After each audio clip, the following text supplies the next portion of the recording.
Re-bienvenue à tous au projet Balado Constellation pour un univers intime positif, qui est une initiative du laboratoire d'études sur la violence et la sexualité de l'UQAM, dirigé par Mylène Fernet. Cette semaine, on va parler de la séduction à l'ère des technologies.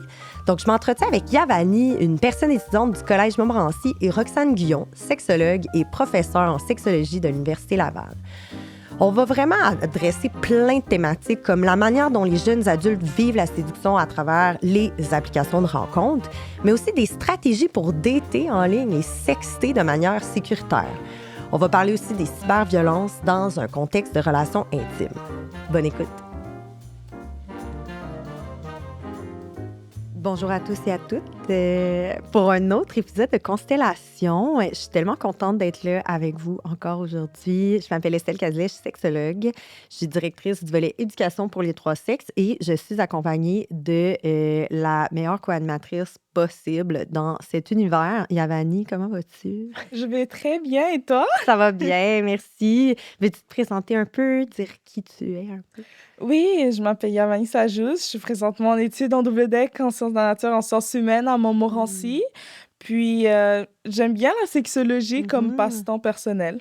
Nice! Fait que l'étude de la sexualité humaine, c'est un passe-temps pour toi, là. C'est comme d'autres personnes, ça serait l'astrologie, je sais pas moi, la gastronomie, étudier. Toi, t'es comme, pourquoi pas parler des enjeux sexologiques qui nous habitent? Puis aujourd'hui, ben, on parle quand même d'un truc qui est costaud, qui est pas...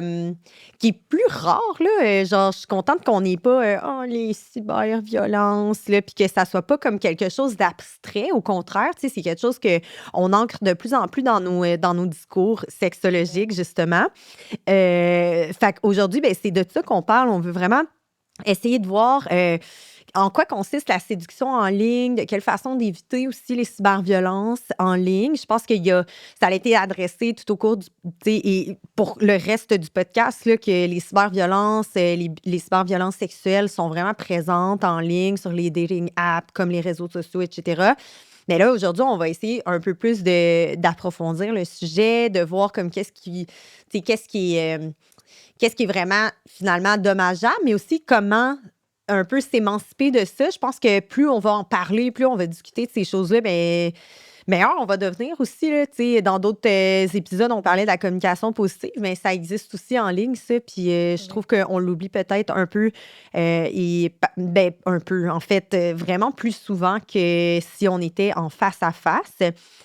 Mais avant toute chose, on aimerait présenter aussi notre invitée aujourd'hui qui s'appelle Roxane Guillon. Comment tu vas, Roxane? Allô, Estelle. Allô. Je suis contente de te revoir. On a fait des études ensemble. J'adore, je suis fan. Puis aujourd'hui, ben, on t'a invité dans le fond aussi pour parler de sexting, de sextage, des enjeux qui sont associés à ça aussi. Tu es professeure en sexologie et sexologue de l'Université Laval. Fait qu'on est vraiment contente que tu sois là avec nous, que tu te sois déplacée, puis qu'on puisse peut-être mettre l'épée là-dedans, là, puis essayer de reconstruire des affaires mieux. C'est ta job, ça? Oui, j'ai pas porté mon épée, mais je vais essayer de remplir le mandat quand même. Excellent! Je suis contente de te voir. Et donc, c'est ça, pour juste lancer un peu la discussion sur les notions de cybersexualité, mais aussi comme plus tard de communication en ligne nocive. J'avais envie de parler de ce qui est un peu au centre et au cœur de ces choses-là, puis c'est comme un peu les notions de séduction. Yavani, toi, tu penses, selon toi, comment la séduction elle s'inscrit ou se vit sur ces applications-là de rencontres, sur les réseaux sociaux, etc.? Comment c'est vécu, puis c'est quoi les spécificités en ton sens, surtout comme, genre, dans ton bassin, comme de vie des jeunes, etc., puis des cégepiens, cégepiennes, what up, dans le fond? Je trouve que déjà, pour ma génération, ça ouvre une plus grande porte de possibilités. Okay. Donc, dans le sens où peut-être que tu aurais vu quelqu'un à l'école, tu serais trop gêné pour aller le voir. Ça te permet, au moins si tu vois qu'il est sur l'application, de pouvoir matcher avec lui et lui dire « Ah, tu m'intéressais, je t'avais déjà croisé auparavant. Tu vois, et au lieu de parce qu'il y a plusieurs personnes qui ont peur de the fear of rejection. Ouais. Et du coup, ça permet de passer à une autre étape, de passer par un autre chemin, sans passer par cette peur et de vraiment se dire, OK, je vois que tu es célibataire, moi aussi, tu m'intéresses, est-ce que peut-être je t'intéresse aussi? Et l'avantage avec les applications, c'est que ça fait déjà la moitié du travail, dans le sens où vous matchez, donc tu sais qu'il y a peut-être potentiellement un intérêt. Mais aussi, je trouve que niveau séduction, il y a des gens qui se permettent beaucoup plus, dans le sens où tu as tellement un grand bassin de personnes qui vont se dire, OK, je peux me permettre de te dire telle ou telle chose que je ferais jamais dans la réalité. Et qu'il y en a qui vont avoir des attentes beaucoup plus élevées, que ce soit au niveau des gars ou des filles, parce que les filles ont tellement de gars donc qui peuvent choisir, et les gars, ils n'ont pas nécessairement le même choix. Elles vont pouvoir se permettre beaucoup plus de choses qu'elles ne se permettraient pas nécessairement dans la réalité. Totalement. Puis c'est drôle que tu dises ça, le fait que ça crée un genre de tri, tu sais, dans le milieu un peu scolaire, tu sais, l'environnement scolaire, tu sais, l'établissement du cégep ou, tu sais, même tous les environs, là, on s'entend que le cégep, ça ne se réduit pas à, genre, le milieu scolaire. Mais moi, ce que j'aime de ce que tu dis, c'est qu'il y a comme un tri, il y a comme une première étape qui est comme un peu, cette glace-là est cassée, etc. Mais est-ce que tu vois des comportements qui... tu sais, mettons, c'est nice parce que là, t'es comme, j'ai matché, puis blablabla, puis comme, c'est cool, cette personne-là, mais genre, s'intéresse aussi à moi, fait que je vais pouvoir enfin aller le voir.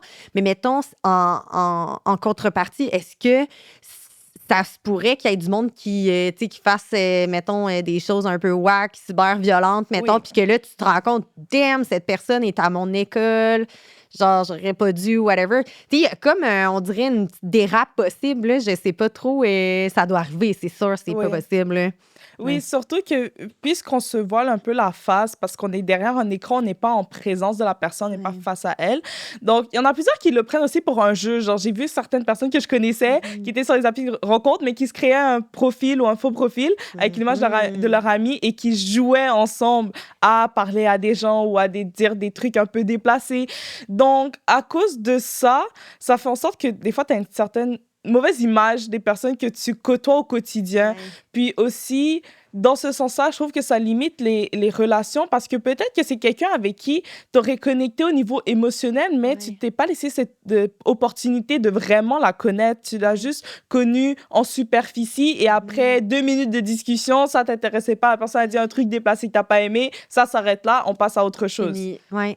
Puis c'est quoi cette chose-là, tu penses? Est-ce que c'est une insensibilité qui est induite par les plateformes? T'sais, est-ce que c'est vraiment comme volontaire? T'sais, comment de jouer déjà, les gens, clairement, ils font ça pour le plaisir. Fait que là, d'arriver et de dire hey, vos intentions sont vraiment néfastes, nocives, c'est comme un peu, ça serait comme un peu de pas comprendre la totalité de la chose. Mais ce que je dirais, c'est que oui, ce serait en partie à cause des applications parce que à cause de la manière dont elles sont faites, ça ressemble surtout à un jeu. Comme on pourrait penser à, par exemple, Candy Crush, avec la manière que c'est coloré, que tu fais des matchs avec des personnes, tu as l'impression que ces personnes font partie de ce jeu. Et tu n'as pas nécessairement l'impression que tu es vraiment en train de parler avec une vraie personne, avec des sentiments. Et à cause de ça, ça va filtrer ce que tu vas dire. Donc là, tu vas plus vraiment porter des propos que tu aurais tenus réellement face à cette personne, surtout qu'elle t'intéresse potentiellement. Et tu vas dire d'autres choses pour pouvoir un peu gagner ce jeu. Et en gagnant ce jeu, ce que tu gagnes, c'est plus de la fierté qu'autre chose. Oui. Puis la game est tough, je trouve, quand même. Tu sais, ce que j'entends dans ce que tu dis, c'est que c'est pas simple en soi. Tu sais, je pense qu'il y a comme... Tu sais, oui, on est capable de voir que ça peut être utilisé pour filtrer, savoir qui serait intéressé, machin, tu sais, briser la glace, etc. Mais clairement, il y a du monde qui sont comme pas dans les mêmes intentions. Fait que comment on fait pour... Oui, justement, comment on filtre les profils des gens, au-delà que l'application, les algorithmes, là, on ne tombera pas là-dedans, mais quand même, il y a des algorithmes, la plateforme va t'induire certains choix qui sont censés correspondre à ce que tu aimes dans la vie. Mais déjà, ce filtre-là est fait, mais là, c'est comme si on dirait qu'il y a un autre filtre qui devrait être fait supplémentaire, que là, je pense que les gens ça marche pas tant, on dirait. Ce que je conseillerais, et qui est la manière la plus efficace, c'est soit de parler de politique, soit de parler de sujets controversés, ou d'avoir des questions vraiment assez personnelles. Je sais que plusieurs personnes vont se dire « Ah, mais j'aurais pas envie de lui poser une question très personnelle, tandis que je viens juste de matcher avec lui. » Mais le fait d'aborder ce sujet, ça va te permettre de savoir à quel point la personne sera prête à s'impliquer dans la relation, peu importe le type de relation que tu aimerais avoir. Parce que souvent, ceux qui sont juste là pour venir... je veux pas dire s'amuser, mais juste pour un peu se foutre la gueule des autres personnes qui utilisent ces applications-là, ou plus pour te dénigrer. Dès que tu vas leur poser une vraie question, ils auront plus envie de parler, ils vont te supprimer ou ils vont juste plus te répondre.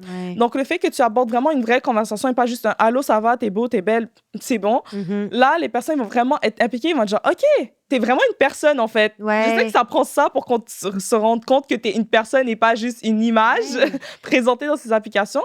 Et ils vont vouloir continuer cette conversation, puis après, ça ira dépendamment de la forme de relation sur laquelle vous vous êtes accordé. Fait qu'un des nœuds que j'entends beaucoup, c'est vraiment la notion d'humaniser un peu son rapport à l'autre. Puis ça, en soi, ce que ça peut faire, c'est vraiment filtrer comme les gens qui sont peut-être pas là pour les mêmes raisons ou qui sont là pour...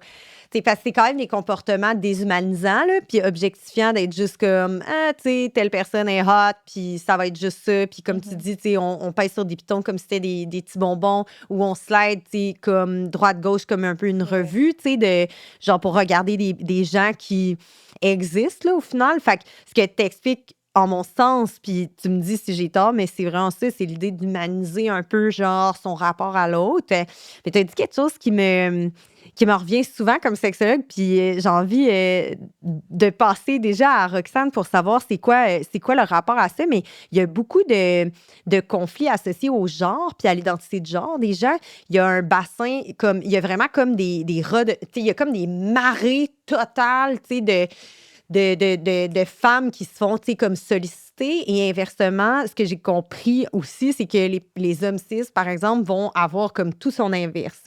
Ça, pour moi, en soi, il y a comme quelque chose aussi à adresser là-dedans. Comme, est-ce que ça peut induire, des frustrations aussi déjà, là, comme, qu'est-ce que ça peut générer que les plateformes, puis un peu l'imposition de genre, là, dans ces plateformes-là, comme, crée comme défi supplémentaire, là, on dirait que ça me fascine. Puis je suis comme, comment on va faire pour comme tasser ça, mettons? Très bonne question, Estelle. Effectivement, on pourrait penser que sur les plateformes de rencontres, il y a un plus grand bassin de femmes que d'hommes, en général, si on pense en termes cisgenres, évidemment. Donc, c'est sûr que quand il y a beaucoup, beaucoup de disponibilité, ben ça fait en sorte que tu as de la concurrence. Hein? Fait que c'est plus difficile d'avoir accès à une potentielle partenaire. Il faut que tu sois plus souvent sur les applications, que tu matches avec beaucoup de personnes. Fait que c'est sûr que ça peut inévitablement créer certaines frustrations auprès de certaines personnes. Mais après, c'est qu'est-ce que tu en fais de cette frustration-là? Est-ce que tu vas la déverser sur tout le monde? Est-ce que tu vas aller sur les réseaux sociaux, bâcher un peu les femmes qui sont sur les applications? Mais c'est sûr que oui, ça peut créer de la frustration. Oui, puis inversement, recevoir beaucoup de sollicitations, je pense que ça peut être vraiment comme encombrant, là, aussi, là. Puis, tu sais, ça, je pense que c'en est un truc, je trouve, des réseaux d'applications ou, tu sais, les réseaux de rencontres ou quoi que ce soit qui viennent induire, c'est un genre de stress, tu sais. Je sens que quand même, ça peut rapidement, tu sais, venir nous stresser, etc. Tu sais, on parle souvent de la sécurité ou, tu sais, comme des notions d'accessibilité, etc., liées aux dating apps et aux applications de tout genre, là, même les réseaux sociaux. Mais, tu sais, pour vrai, il y a quand même des stress là, qui peuvent quand même, genre, être associés. Puis ça, c'est drôle parce que, comme tu disais tantôt, Yavani, on fait ça, puis on va là, quand on est jeune, mettons, tu sais, pour justement être comme, yo, ça va briser la glace, j'aurais pas à aller dire, tu me plais en face à face, mettons, à une ou plusieurs personnes. Mais au final, tu sais, je pense qu'avec le temps, il y a quand même des stress et des facteurs de stress qui viennent quand même être associés à ces échanges-là, à cette séduction-là. Est-ce qu'on peut avoir du plaisir sur les applications de rencontres et de dating autre que de faire une méga game, hein? Tout le monde, sans faire de game. Je sais pas. Qu'est-ce que vous en pensez, vous autres? Je dirais absolument, parce que personnellement, j'ai rencontré tellement de personnes vraiment bien, que ce soit au niveau relationnel ou au niveau amical, grâce à ces applications. C'est juste que je trouve que lorsque tu vas sur une application de rencontre, il faut que tu saches ce que tu veux. Parce que si tu sais pas vraiment ce que tu recherches, c'est beaucoup plus facile de se faire manipuler par les autres et de se faire amadouer par des personnes qui t'intéresseraient pas nécessairement. Et surtout d'y aller avec modération, parce que très facilement, tu peux tomber dans l'excès et tu peux commencer à devenir dépendant face à cela. Puis, bien sûr, moi, vraiment, j'ai rencontré des personnes, elles étaient formidables au niveau relationnel grâce à ces applications que j'aurais pas rencontrées autrement, parce qu'on n'habite pas nécessairement proches, on va pas à la même école, et pourtant, ils ont eu tellement un gros impact dans ma vie, puis je les rencontre encore. Genre, il y a des personnes que j'ai rencontrées durant la quarantaine, en 2020, sur les applications de rencontre, et depuis, on se voit à chaque année. Donc, vraiment, je trouve que c'est très appréciable et qu'on peut créer des souvenirs grâce à ça. Juste, il faut prendre des précautions. Et bien sûr, quand on rencontre des personnes, moi, je conseille toujours de prendre un screenshot du profil, parce que surtout, par exemple, sur Tinder, dès que la personne donne match, son profil disparaît. Donc, tu n'as même plus de preuves ni de photos de la personne si tu lui as passé ton Snapchat, et là, tu n'as plus de photos de la personne pour montrer qui t'a rencontré. Et de l'envoyer à quelqu'un ou à tes amis, et toujours de partager ta localisation et de se voir dans un lieu public. C'est ce que vraiment, c'est les trois règles qu'il ne faut pas passer à côté. Fait que ça, c'est vraiment comme quand tu arrives à te dire « Hey, je suis décidée, je sais ce que je veux, je m'en vais, genre, rencontrer une personne ou un groupe de gens que j'ai rencontrés sur les dating apps. Voici les 3 choses qu'il faut faire. Screenshot du profil. Quoi d'autre? T'as dit? Partage de localisation. Partage de localisation. Puis se rencontrer dans un lieu public. Ah, c'est vraiment bon. J'aime ça. Moi, le partage de localisation, je trouve ça vraiment complexe. Mais ça me titille. Je pense que c'est comme une grosse dérive. Est-ce que, mettons que c'est moi, là, OK, Yavani, là, puis je suis comme, mais non, Yavani, là, genre, je vais jamais te partager ma géolocalisation. Oublie ça, genre, j'aime pas ça. Mais si je te dis où je m'en vais, genre, puis que je te texte pendant la soirée comme, hey, déplacement vert. Mais en autant que, genre, j'aille dans des lieux publics, les premières rencontres. Exactement. Tant que tu n'es pas dans un lieu à huis clos et qu'il y a des personnes aux alentours qui peuvent rester alertes, au cas où que quelque chose de mal se passe, quelqu'un peut réagir, c'est ce qu'il faut. Il faut juste pas être, par exemple, dans un petit restaurant qui est sur le point de fermer, il y a plus grand monde qui reste, et il reste juste toi et ton date que tu viens juste de rencontrer, que tu connais seulement en ligne, tu connais juste sa parole, tu connais pas son entourage, tu sais pas d'où il vient, d'où elle vient. Donc, oui, faire attention à ça. C'est bon point, hein? Sinon, un autre bon truc là, qui existe depuis des siècles, là, hein? On dit à notre ami, hey, je m'en vais à telle place, j'ai une date ce soir, peux-tu me phone call? Au cas où que je suis pris, qu'il y ait comme quelque chose qui fait en sorte que je me sens pas bien, pas en sécurité. Puis, au pire, si ça se passe super bien, je réponds pas, je t'écris un petit texto pour dire « It's all good ». Fait bon vieux truc, là, mais qui est super efficace. Hey, moi, j'ai une question challengeante pour vous. Pensez-vous que les jeunes garçons, cis, mettons, ont ce genre de message-là, reçoivent ce genre de message-là? C'est comme, mettons, de leurs parents, de leurs amis gars, de leur père, là, genre de leurs amis, de tous ces gens-là qui, mettons, savent. Parce que souvent, puis, tu sais, dans le discours qu'on a, tu sais, moi, j'associe ça vraiment là, de façon genrée là, depuis tantôt. Tu sais, c'est comme les femmes, les filles, les personnes féminines ont un rapport à leur sécurité qui est important parce qu'on le sait qu'il y a plusieurs violences sexuelles et violences ou cyber-violences sexuelles qui sont à l'égard des femmes, tu sais, puis on le sait, là, tu sais, statistiquement, c'est bien dommageable. Mais je me suis souvent posé la question, tu sais, comme qu'est-ce qu'on fait, mettons, quand on est un gars, genre, est-ce que ça paraît comme faible de, genre, dire ça à ses amis gars, tu sais, est-ce que tu pourrais pouffer, puis là, les gars qui nous écoutent, je vous entends rire comme, non, je vais jamais faire ça, puis des affaires de même, puis en même temps, des fois, je suis comme, c'est étrange. Est-ce que c'est parce qu'on n'a pas... C'est pas qu'on n'a pas à cœur la sécurité des gars dans cet univers-là, mais je trouve que quand même de pas savoir trop comment jaser de ça avec un jeune adulte, mettons, qui serait un gars, ou même ton ami, ton meilleur ami, de dire comme, hey, tu sais, oublie pas de me dire où est-ce que tu t'en vas.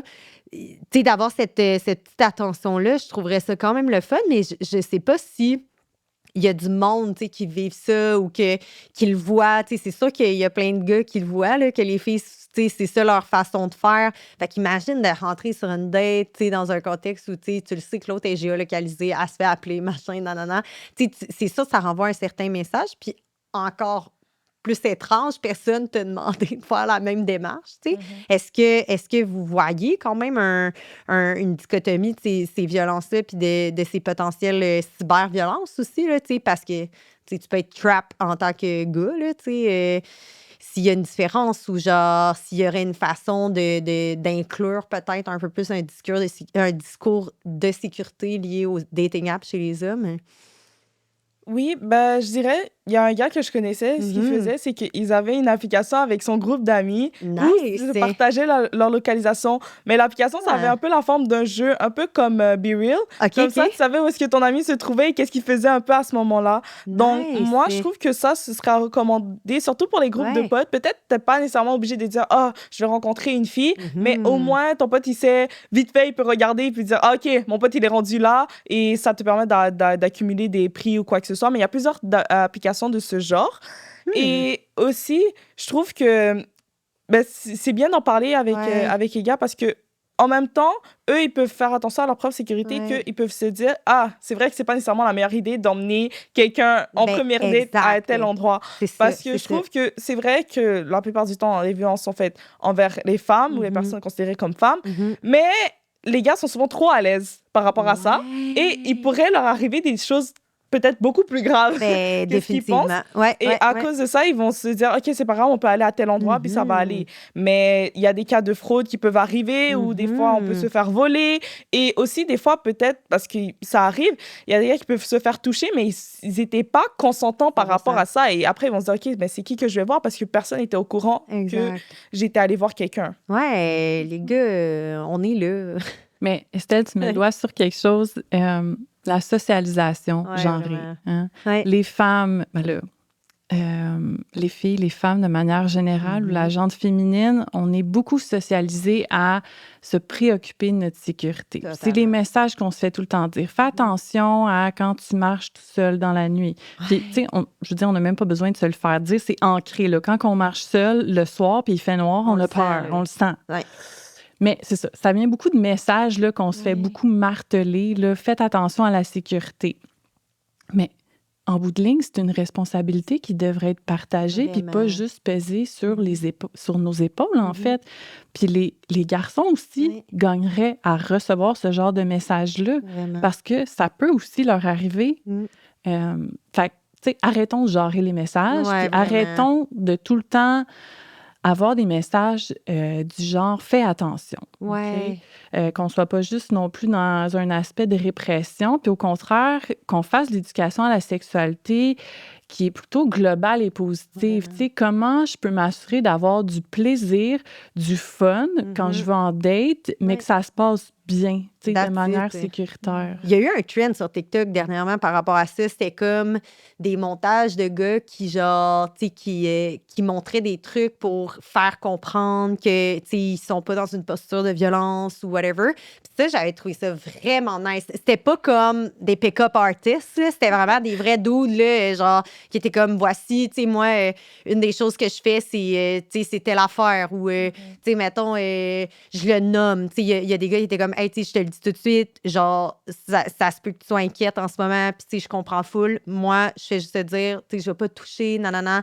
Puis les gens, tu sais, le trend s'est rendu à, genre, tu sais, marcher dans le bois et croiser, genre, des femmes en randonnée, puis t'es comme, allô, ben oui, bonne journée, ça va bien, super. Tu sais, comme, c'est peut-être un peu exagéré, mais je trouvais ça super intéressant comme trend, puis comme qui s'est rendu quand même, là, tu sais, genre, dans le sens, il y a beaucoup de vues sur ces vidéos-là, puis je les trouve positives, tu sais, dans le sens où, comme tu dis, Roxane, c'est pas une responsabilité qui est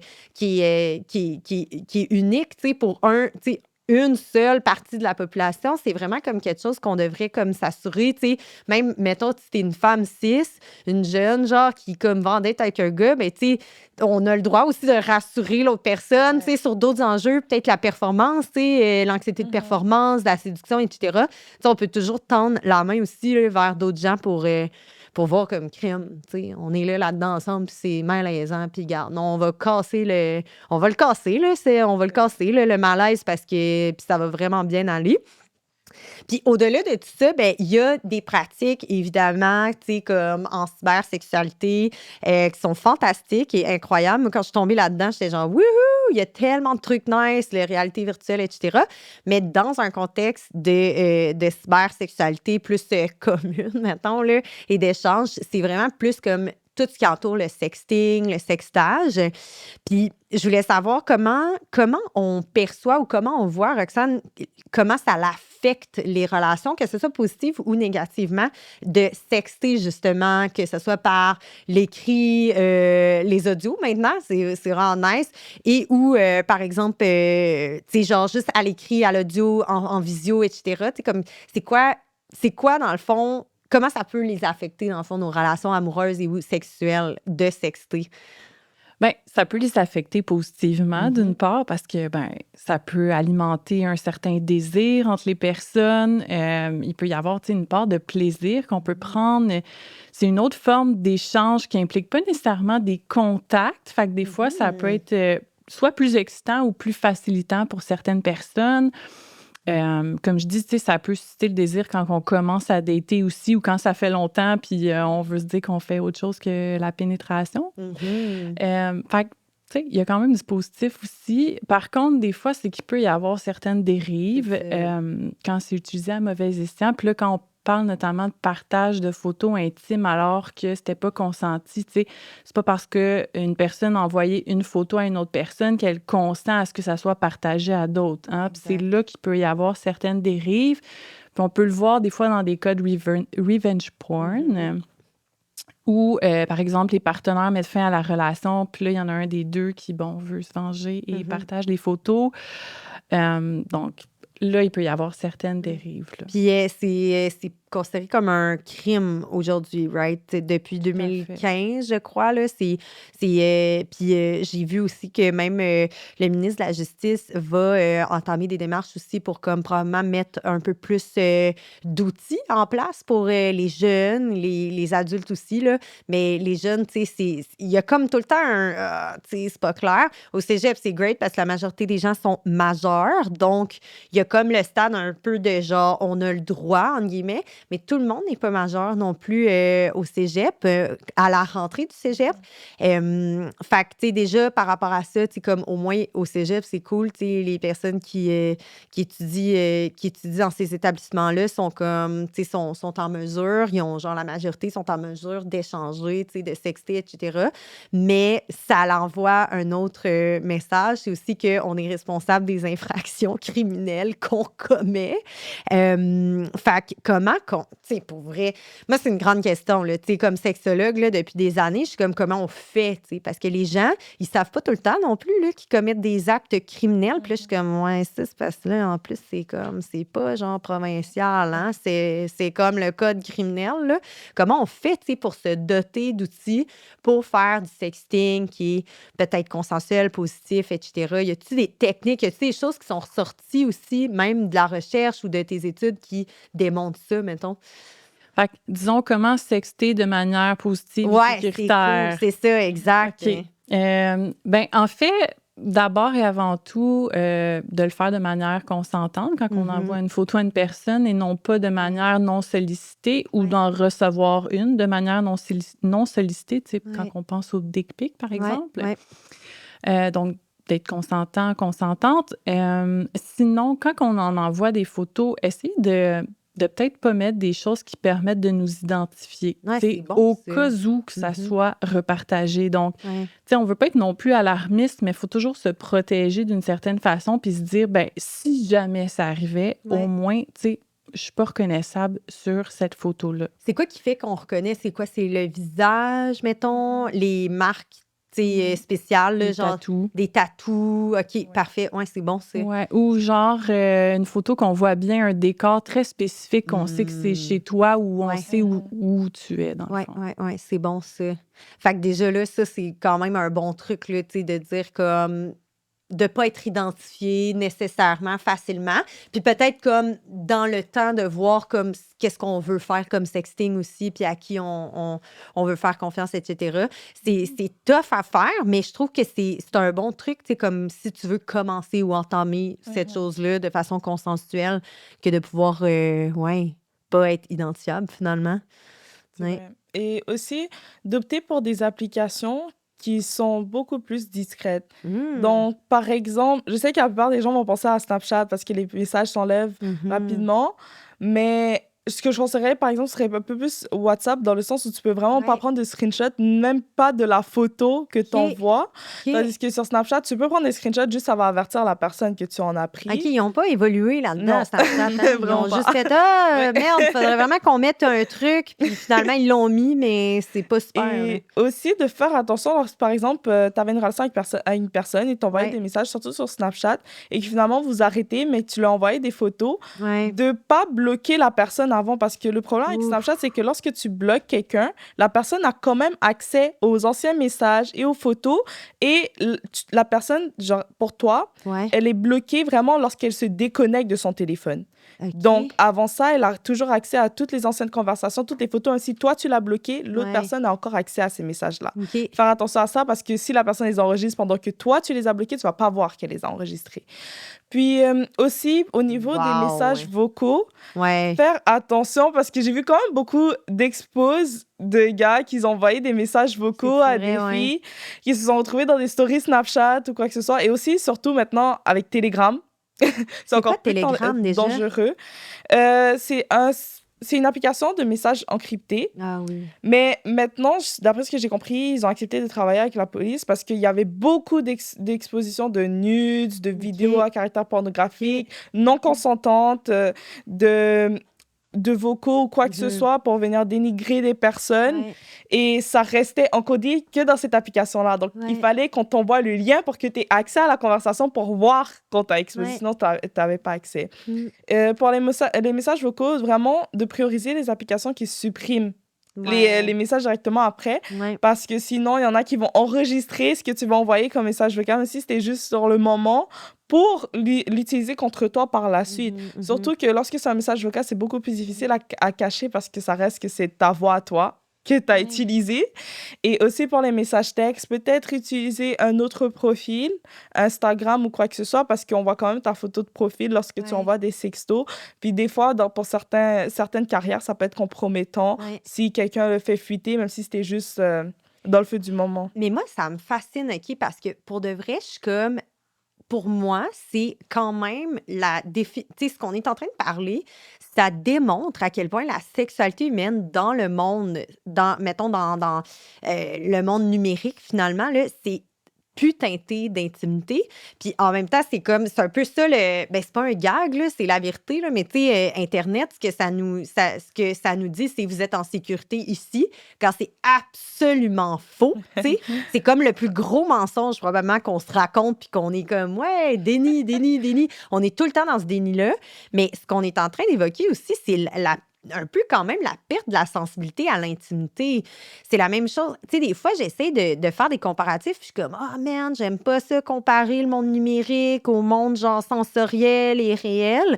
Mais là, tu sais, pour vrai, ce qu'on est un peu en train de dire, en mon sens, c'est qu'il y a quand même il y a une déconnexion à la notion même de l'intimité. Tu sais, le partage d'une intimité, c'est selon l'environnement, le contexte, puis les ententes consensuelles. C'est comme si, par exemple, je sais pas, moi, du monde voudrait, je sais pas, aller dans un sex party, puis là, tout le monde filme sans le dire à personne, montre leur face, puis tu sais, clairement, c'est impossible là, déjà de faire ça parce que là, dans ces environnements-là, il y a full de pratiques, de contrats signés, du consentement, etc. Mais tu sais, comme même en un à un, c'est comme si, je sais pas, tu sais, là, je vais pas signer des contrats de 55 pages pour dire je consens à le partage, nanana. Personne va faire ça, tu sais. Fait que je sais pas, on dirait que je serais intéressée de voir, tu sais, mettons, au sein même du monde numérique, quels seraient les façons d'améliorer notre intimité. Parce qu'au final, pour moi, c'est une intimité qui est valide. Tu sais, exemple, les personnes qui sont, je sais pas, moi, qui ont une relation à distance, c'est hyper valide. C'est tellement great de vivre à notre époque. On peut avoir des chums, genre, partout dans le monde, des blondes partout dans le monde, puis se dire, hey, moi, il faut que j'aille en voyage, etc., puis cultiver une sexualité puis une intimité. Fait que je me demande, des fois, je suis juste comme, y aurait-tu des manières ou des façons d'être qui amélioreraient finalement cette intimité-là, comme collectivement, là, parce que là, on parle à plein de gens en ce moment, là, tu sais, comme, je sais que c'est probablement un désir, tu sais, de tous et chacune, là, de vouloir une meilleure intimité. Est-ce qu'il y a des choses qu'on peut être, qu'on peut faire? Tu sais, souvent, les gens sont comme, ben, t'as rien qu'à pas le faire en ligne. Je suis comme, hey. Non, les gens des années 50 ne faisaient pas ça en ligne. Nous, on fait ça en ligne. Tu sais, les gens ont une cybersexualité. Point. Tu sais. Maintenant, qu'est-ce qu'on fait de l'intimité, mettons? Je dirais venir jouer avec la honte de la personne. Donc, par exemple, si tu es avec ton groupe d'amis et qu'il y en a un qui est comme « Oh, j'ai eu une très bonne soirée avec telle personne, j'ai pris des photos, est-ce que vous voulez voir? » Là, ce que tu pourrais dire, au lieu, c'est vraiment jouer avec sa honte et lui dire « Mais pourquoi tu veux nous montrer ça? C'était pas supposé rester entre toi et elle, c'était pas supposé rester entre toi et telle personne. Pourquoi est-ce que tu... » Genre, venir poser le questionnement. Ouais. Parce que des fois, si tu fais juste lui dire « T'as pas le droit de faire ça », la personne va te défier et va te dire « Ah, non, je vais te le montrer quand même. » Ouais, Ou elle va te dire « Ah, intéressant. ben t'as regardé, fait que t'es aussi mauvais que moi. » Ouais. Donc, moi, je dirais contourner ça par plutôt venir jouer avec la honte de la personne et faire monter cette honte pour lui dire, mais c'est pas un peu bizarre d'avoir fait ça? Si c'était ta sœur, est-ce que tu aurais aimé que quelqu'un dise la même chose à propos d'elle? Si c'était ta mère qui était dans cette situation pareille, est-ce que tu aurais aimé qu'on parle d'elle comme ça? Et là, la personne va commencer à se questionner, elle va se dire, OK, finalement, peut-être... Comme la bonne honte, là. Exactement. Genre, finalement, j'aurais peut-être dû pas, comme, un peu le... Pas le dégoût que tu triggers, mais genre le mal-être, là, tu sais, de dire comme, hey, tu sais, non, moi, je regarderai pas ta photo parce que, tu sais. Mais c'est comme d'arrêter de valoriser ça, justement, comme tu mentionnes, hein, de dire, ben, de réagir positivement, disons, quand un ami, une amie te montre une photo de quelqu'un d'autre, mais aussi de tout simplement pas agir, c'est pas adéquat non plus. Tu sais, de se dire, on ferme les yeux sur ce phénomène-là, comme je disais tantôt, c'est en réagissant collectivement qu'on va réussir à enrayer les cyberviolences, favoriser une meilleure intimité, sexualité quand on date en ligne. Puis c'est ça, c'est une responsabilité qui est partagée. Fait que, tu sais, de fermer les yeux ou d'encourager, c'est comme d'être complice, en fait, de ce phénomène-là. Puis on dirait que ça s'inscrit un peu dans le phénomène humain, genre, ouais, mais là, tu sais, je vais être le seul ou je vais être la seule à faire ça. Ah, mais là, tu sais, si je suis le premier, nanana, personne va suivre. Puis je suis comme, hey, pour vrai, tu pourrais essayer d'être le premier ou la première à ne pas, genre, entamer ces cercles de cyberviolence-là. Puis pour vrai, à un moment donné, tu vas rencontrer quelqu'un qui va embarquer avec toi, qui va couper ce cercle de violence-là, parce que c'en est un aussi. Tu sais, il y a plein de, malheureusement, de nouvelles violences qui sont nées de ce monde numérique-là. Mais tu sais, le phénomène de genre, oh, mais là, si je le fais toute seule, ou ah, ouais, mais comme, genre, toutes mes amies, tu sais, eux autres, ils le font de même, blablabla. C'est comme, c'est pas une question d'amis ou quoi que ce soit. Tu sais, le cercle de la violence, qu'il soit numérique ou qu'il soit en présentiel, faut qu'on le brise, tu sais, comme si tu sais que tu as des comportements nocifs, faut que tu changes, genre, tes comportements, puis ben, ça se fait bien, hein, on peut changer un comportement en, genre, 21 jours si on l'applique comme constamment et quotidiennement. Au début, ça va être vraiment tough, puis à un moment donné, on va le réussir, mais c'est vrai que, puis pourquoi je pense à ça, c'est parce que c'est vraiment tough, là. C'est comme d'aller à contre-courant, justement.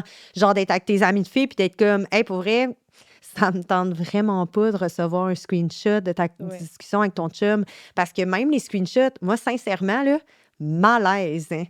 Genre, quand je reçois des screenshots des amis, des fois, je suis comme, hey, pour vrai, je sais pas quel genre de screenshot tu peux envoyer. Puis je me tais, tu sais, je suis juste comme, je suis comme, ah, OK.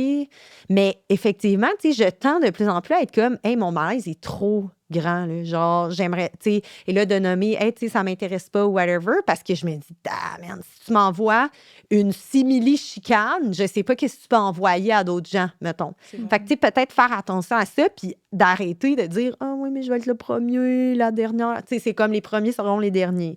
C'est Céline qui disait ça? Ouais, c'est ça. Pour conclure, j'aimerais quand même rappeler certaines cyberviolences. On disait, on parle de cybersexualité qui peut être positive, etc. Mais il y a quand même des formes de cyberviolence puis de cyberviolence sexuelle qui sont nées, malheureusement, comme je le disais tantôt, du monde numérique. Il existe beaucoup, et ça, c'est une thématique qu'on voit beaucoup, je trouve, en sexo, là, la notion de surveillance et de contrôle. Donc, tantôt, je te disais mon mal-être complet et total face à la géolocalisation. C'est correct, la géolocalisation peut être situationnelle, peut être 1 heure, peut être ci, ça, c'est correct, mais de vraiment faire attention à ça. Ou d'être forcé à regarder les contenus, genre sur le ciel de quelqu'un. Ouais. Le harcèlement, qu'on connaît très bien, c'est super. Ça se transpose finalement dans le monde numérique. C'était du sarcasme. Je suis vraiment poche en sarcasme, je m'excuse. Un autre, c'est les cyberviolences psychologiques. Fait que, par exemple, de dénigrer, rabaisser. On parlait du fait de comme, même si tu vis des frustrations, tu n'es pas obligé d'aller sur Reddit puis de dire genre toutes les femmes, là, 3 petits points. Pas nécessaire. Les cyberviolences sexuelles, donc, même chose, c'est d'exiger des photos intimes, par exemple, ou d'en envoyer. Hein, parce que les gens oublient que, genre, si c'est non sollicité, personne ne veut nécessairement voir tes boobies ou quoi que ce soit sans l'avoir demandé. Dénigrer le corps ou la sexualité de la personne sur Internet, puis de menacer, évidemment, là, de ses partages intimes, etc. On a parlé beaucoup de choses aujourd'hui qui essaient de déconstruire ou donner un peu des objectifs positifs là, à s'émanciper de ces cyberviolences. Puis j'ai envie de dire, puis je vous laisse vos mots de la fin aussi, mais moi, j'ai envie de dire, si on est en mesure collectivement, puis surtout les générations jeunes qui sont nées, qui ont baigné dans le monde numérique, vous le savez mieux que quiconque, en fait, le monde numérique, c'est intrinsèquement lié au monde, genre, réel, sensoriel. Puis si on y va tous et toutes ensemble, dans cette vague de consentement puis d'émancipation sexuelle, ben il faut que ça suive, dans le monde numérique. Si on n'est pas prêt à dire des choses en face à face, ben portons une attention encore plus intentionnelle, justement, sur nos commentaires en ligne. Puis, Yavani, tu l'as bien dit tantôt, mais je pense qu'il est temps d'humaniser là, les avatars. Si tu es sur Tinder, c'est parce que c'est une personne. Là, le jour où ce sera des intelligences artificielles, on repassera. Hein? On refera un autre podcast. Mot de la fin pour vous. Oui, puis j'aimerais aussi rajouter que si tu n'es pas capable nécessairement d'en parler ou d'agir directement sur le moment, le fait juste simplement d'entamer la discussion, de partager par exemple ce podcast ou des vidéos YouTube, des vidéos TikTok que tu as vues par rapport au sujet de d'autres personnes qui ont vécu des situations similaires, mais par rapport du point de vue de la victime ou de la personne qui le subit, et de l'envoyer à la personne qui le fait subir. Donc à ton ami qui a agi d'une manière pas très bonne. Et des fois, c'est des petits reels de 1 minute et ça peut faire une différence dans son mental parce que la pensée va être là. J'adore. S'éduquer sur le numérique par le numérique, let's go. Moi, je crois. Puis éduquer les autres aussi, tu sais, dans le sens que ce que je disais tout à l'heure, c'est que c'est important d'agir. Après, comment on agit, tu sais, ça peut être justement de partager un podcast, ça peut être juste une petite phrase là, qui veut tout dire, du genre, écoute, tu sais, tu peux le garder pour toi, là, ce qu'elle t'a envoyé. Ou en fait, ben, la connaissance, je pense que c'est la clé de s'éduquer sur le sujet, puis de faire de l'éducation à la sexualité pour en parler, puis la prévention, plus. Yes. Puis j'avais une petite ressource encore pour cet épisode-là avant de terminer, puis c'est Les Trois Sexes, l'organisme pour lequel je travaille. On a bâti, dans le fond, un jeu. Deviens ton super-héros, ta super-héroïne de ta soirée, dans le fond. Puis c'est dans le cadre d'un gros projet sur la sextorsion qu'on a fait ça. Puis dans le fond, tu es une personne, puis dans le fond, c'est vraiment juste un jeu comme « Ah, je ferais ça ou je ferais ça », puis ça crée comme un genre d'arborescence de ta soirée, puis ça t'éduque justement, comme tu disais, Roxane, sur les potentiels risques, des choses comme ça, mais jamais dans une perspective négative. Fait que vous avez juste à taper « sextorsion », Les Trois Sexes, puis vous allez trouver ça vraiment facilement en ligne. C'est très facile à trouver ça sur notre site Internet, sur la page de notre projet. Puis ça l'aide vraiment à développer son esprit critique, justement. Tu sais, quand t'es jeune, justement, tu sais, les jeunes au cégep qui nous écoutaient, pour vrai, quand tu sais pas trop où aller ou comment être ou comment faire sur les dating apps, ben pour vrai, de faire juste le jeu 1 ou 2 fois, puis d'essayer 2-3 chemins, mettons, là, ça peut vraiment t'aider à faire comme ah, OK, ben je comprends maintenant tous les potentiels risques, peut-être, mais aussi, je sais comment flaguer des choses qui vont peut-être être obscures et étranges. Mhm. Fait que merci. J'aurais quelque chose Oui. à ajouter. Ben oui. Pour les personnes à la maison qui nous écoutent et Ouais. qui se disent je pense peut-être que je vis de la cyberviolence dans ma Oui. relation, n'hésitez pas à contacter SOS Violence Conjugale. Des fois, ils peuvent juste nous aider à démêler. Qu'est-ce que je vis? Est-ce que c'est bien de la cyberviolence? Puis les Vraiment. questions qu'on se pose sont légitimes. Hein. Souvent, on a tendance à éteindre notre petite voix ou éteindre ces petites questions-là, mais s'il y a quelque chose, n'hésitez pas. Il y a un service de clavardage, vous pouvez appeler. Il y a aussi d'autres ressources en violence conjugale, donc n'hésitez pas. Yes. Merci à toutes les deux d'avoir été là aujourd'hui. Merci de nous avoir écoutés. On se dit à bientôt, Roxane, parce qu'on se connaît depuis un bout, mais aussi, Yamani, à très bientôt aussi pour un nouvel épisode.